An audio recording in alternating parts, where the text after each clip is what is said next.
Oi, gente! E aí, como vocês estão?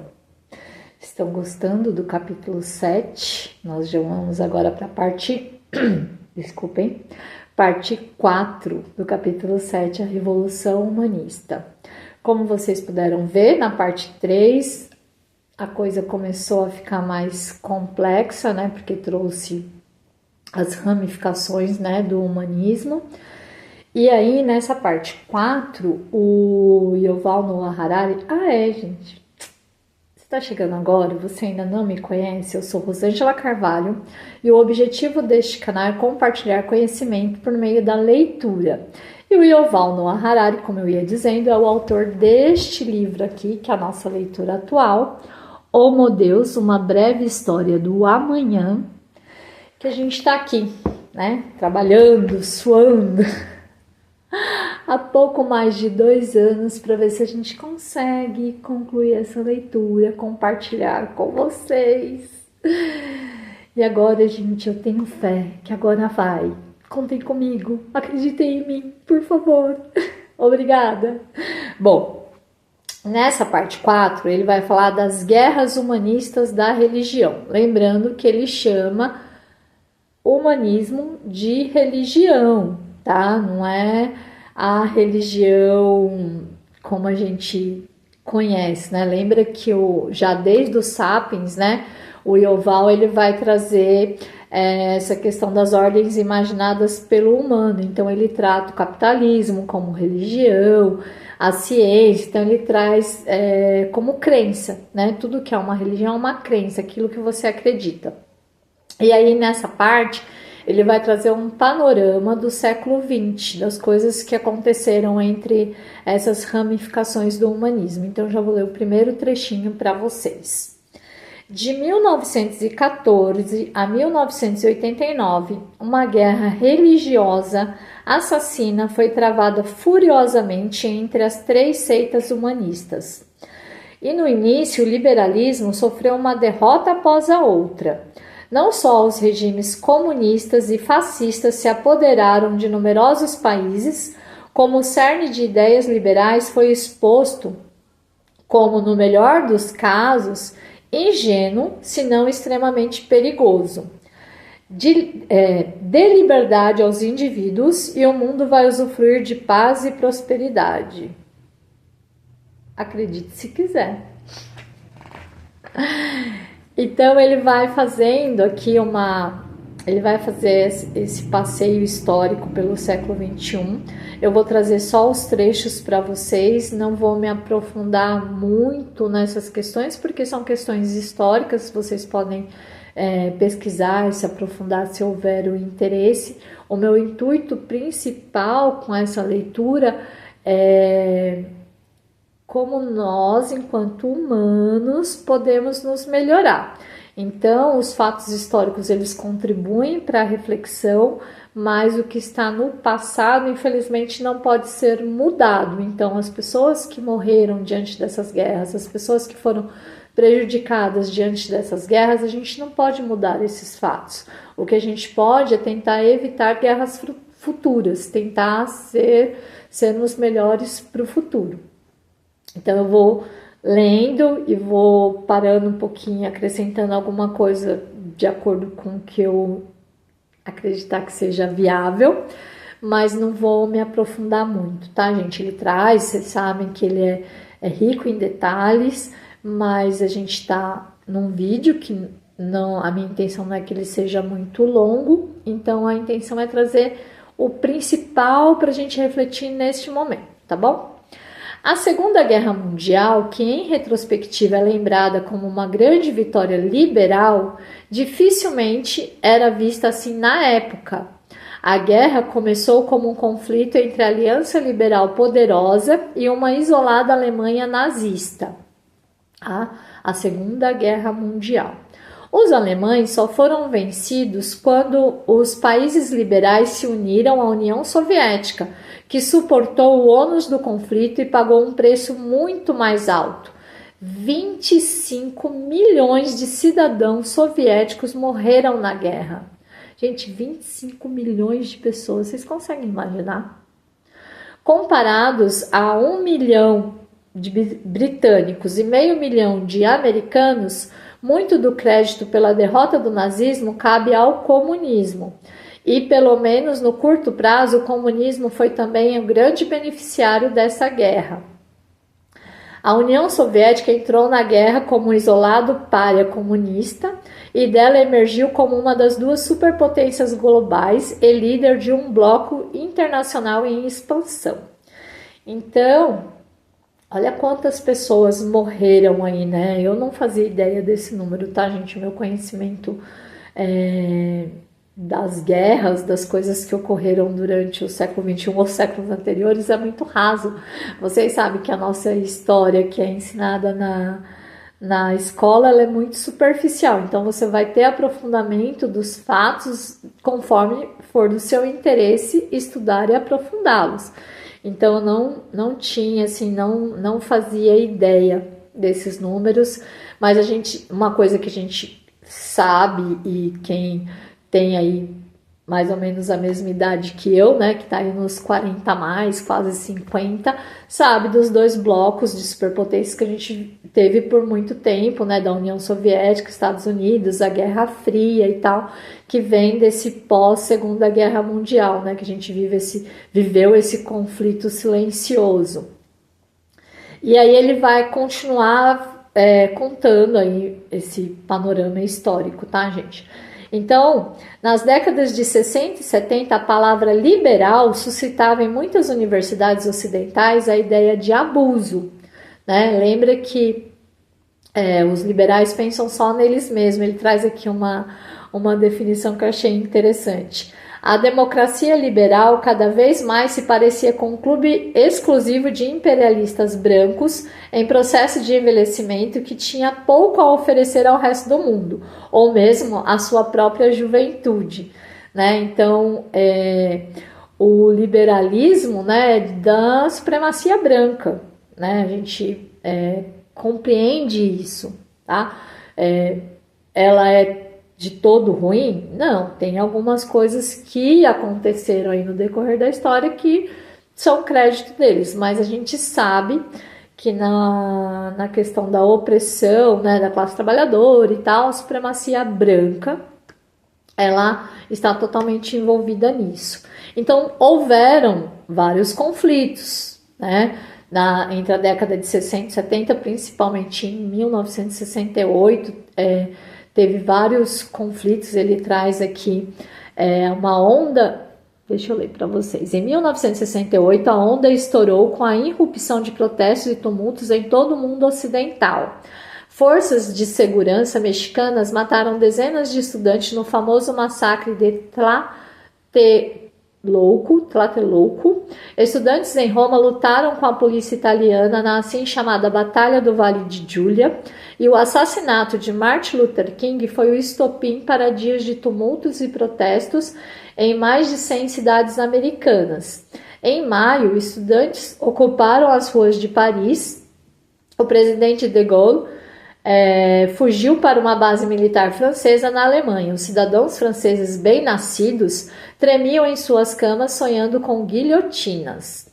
Em 1970, o mundo tinha 130 países independentes, mas apenas 30 eram democracias liberais. A maioria delas encravada no canto noroeste da Europa. Então, ali na década de 60 e 70 vai ter todos esses conflitos que a gente fala hoje em dia, tá? Um pouquinho até para além aí do 2016, é o que eu tenho ouvido falar aí em 2024, da herança da era colonialista, né? Da supremacia branca, do eurocentrismo, e de como tudo isso rendeu todos esses conflitos, todas essas situações. Martin Luther King mesmo, a gente fala dele lá no primeiro livro que eu li para vocês, O Poder do Hábito. Se eu não me engano, está no capítulo 8, eu acho que é o capítulo 8, que vai falar sobre os pequenos grupos e vai falar sobre o movimento, né, dos direitos civis do Martin Luther King. Então é uma pessoa que eu admiro muito na história, e ele vai ser assassinado justamente no momento em que ele começa a entender que isso é uma reflexão minha, tá, gente? Baseado nos estudos que eu já fiz sobre essa parte da história. que a luta não é só racista, é como eu falei na parte anterior, né? É uma questão de classes. Então ele entende que é a pobreza que atravessa as pessoas, independente delas serem brancas ou negras, que dificulta o seu acesso a coisas melhores, podemos dizer assim, né? A condições melhores de vida.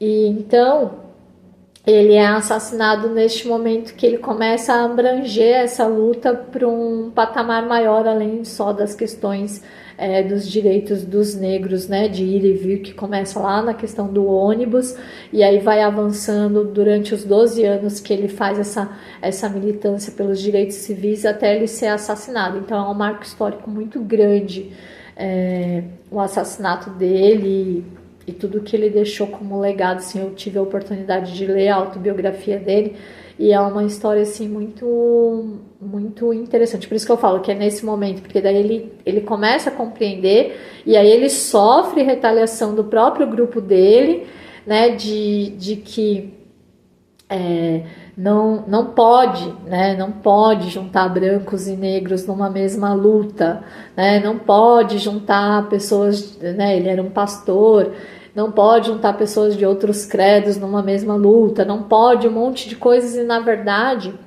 quando a gente pensa em condições melhores humanas, eu creio que pode, gente, pode. A gente tem que quebrar essas barreiras aí que foram criadas justamente por essa supremacia branca, que não é de muitas pessoas, mas que cria essas minorias que não são minorias, são maiorias. As mulheres, os negros, os gays, né, o LGBT, que ia mais, gente, se eu faltar alguma letra, não é falta de respeito, tá, gente, é só porque eu ainda não sei.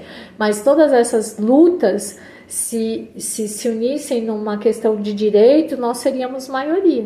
As mulheres, né, o feminismo. Então, nós seríamos maioria contra essa questão da supremacia, do eurocentrismo, da supremacia branca e o eurocentrismo. Parece meio estranho, né? Eu, uma pessoa branca, falando da supremacia branca, mas a minha casca é branca, o que eu posso fazer?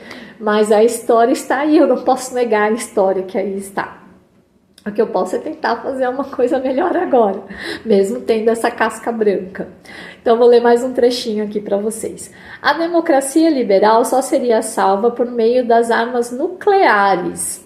A OTAN adotou a doutrina de destruição mútua assegurada, segundo a qual ataques soviéticos, mesmo se convencionais, seriam respondidos com um golpe totalmente nuclear.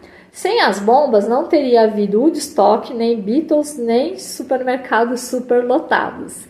Então, a gente sabe, a gente viveu a Guerra Fria, que era justamente essa ameaça aí nuclear. Então, não existiu uma guerra até então. A gente tem aí agora a guerra da Rússia com a Ucrânia em andamento, e a gente tem esse medo aí de eclodir a Terceira Guerra Mundial, mas a gente sabe que tem muitas questões políticas e geopolíticas e muitos interesses. Então tudo isso é muito de um grupo muito restrito. Eu não sei dizer para vocês assim com profundidade como essas coisas acontecem, mas como eu dizia antes lá, né, da Primeira Guerra, da Segunda Guerra,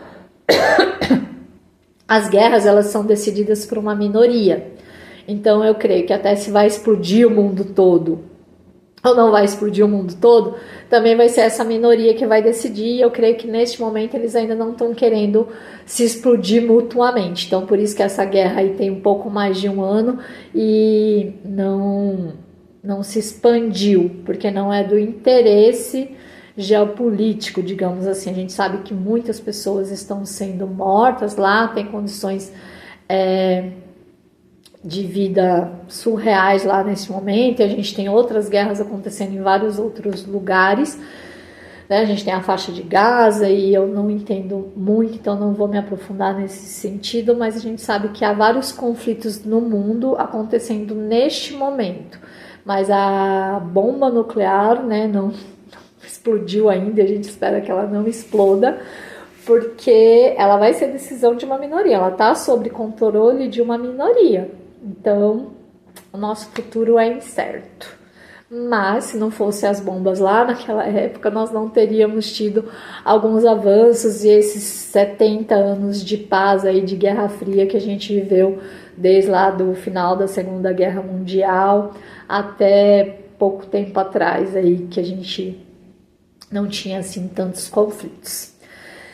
Então, leio mais um trecho, tudo mudou. A democracia liberal saiu rastejando da lixeira da história, limpou-se bem e conquistou o mundo.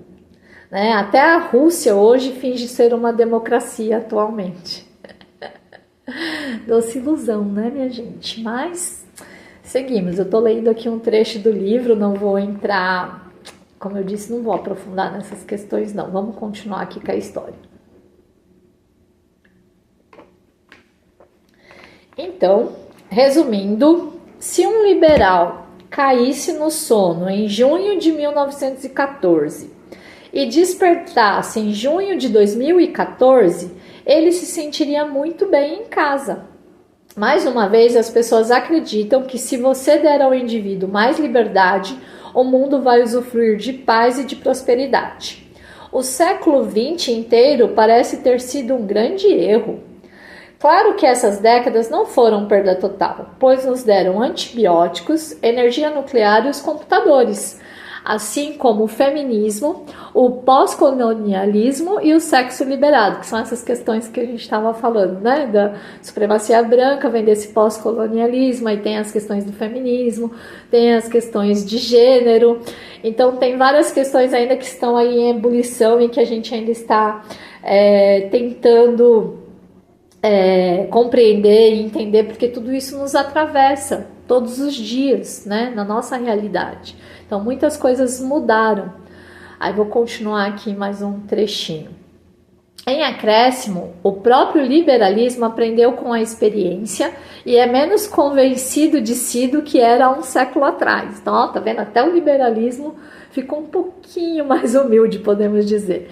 Adotou várias ideias e instituições dos seus rivais socialistas e fascistas, particularmente comprometimento de prover o público geral com educação, saúde e serviços sociais, que vocês sabem que isso é uma preocupação do humanismo socialista, não do liberalista. Né? O liberalismo continua a santificar as liberdades individuais acima de tudo e ainda acredita firmemente no eleitor e no cliente. No início do século XXI, é a única opção disponível. Então, assim, eu concluo a parte 4, né, desse capítulo, né, a Revolução Humanista, que ele fala, né, a gente tem todas essas questões, mas no momento atual a gente ainda não tem nenhuma opção mais viável. Né? A gente tem que acreditar na nossa liberdade, na nossa compreensão do mundo, de que a gente vai tomar as melhores decisões. Acreditar no ser humano, é isso. É isso, gente. Vamos acreditar no ser humano. Vamos ser esperançosos, mas não de esperar, mas de esperançar, como dizia Paulo Freire, de agir em prol de uma melhoria, disse a professorinha, né? Disse a professora de educação infantil. Mas vamos seguir. Por enquanto é só. Beijos, até o próximo vídeo.